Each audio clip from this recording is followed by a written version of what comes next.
আসসালামু আলাইকুম। সকালে কাজের ফাঁকে দুটো কথা বলে যাই। হো জিহাদি ভাইরা, তোমরা তো 9 মাস বহুত জিহাদ করেছ, সাধারণ মানুষের জানমালের ক্ষতি করেছ। তোমরা শুনেছ একটা মন্ত্র, আমি খারাপ ভালো সব করিব, মাঝে মাঝে তওবা করব, আল্লাহ বড় মেহেরবান, তাতেই আমি নাজাত পাব। একটা কথা বলে যাই, সারা বাংলাদেশে যত মানুষ মেরেছ, যেমন রাজশাহীর মাসুদকে মেরেছ, তার 4 দিনকার বাচ্চা হয়েছিল, সে বাচ্চার ওষুধ আনতে গিয়েছিল, তাকে পিটিয়ে মেরেছ।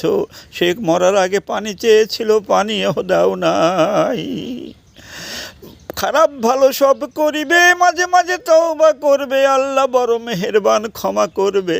কিন্তু আমি বলে যাই, এই যে সাদ মাসুদকে যেমন মেরেছ, তার সে যদি ক্ষমা না করে, তোমাদের আমির সহ বাংলাদেশের যত আলেম, মুফতি, মুহাদ্দিস আছে, সারা পৃথিবীর যত আলেম আছে, সবাই মিলে যদি ক্ষমা চাও, আল্লাহ কি ক্ষমা করিবে?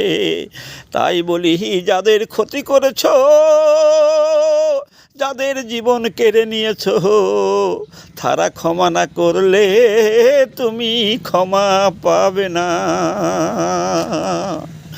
তোমরা ভুল ব্যাখ্যা শুনে বেহেশতের টিকিট হাসিল করেছ, মানুষের জানমালের ক্ষতি করেছ। পারলে যাদের ক্ষতি করেছ তাদের কাছে ক্ষমা চাও, তারা না ক্ষমা করিলে আল্লাহ তাআলা সৃষ্টিকর্তা, ওই বিধাতা ক্ষমা কখনো করবে না, করবে না, করবে না।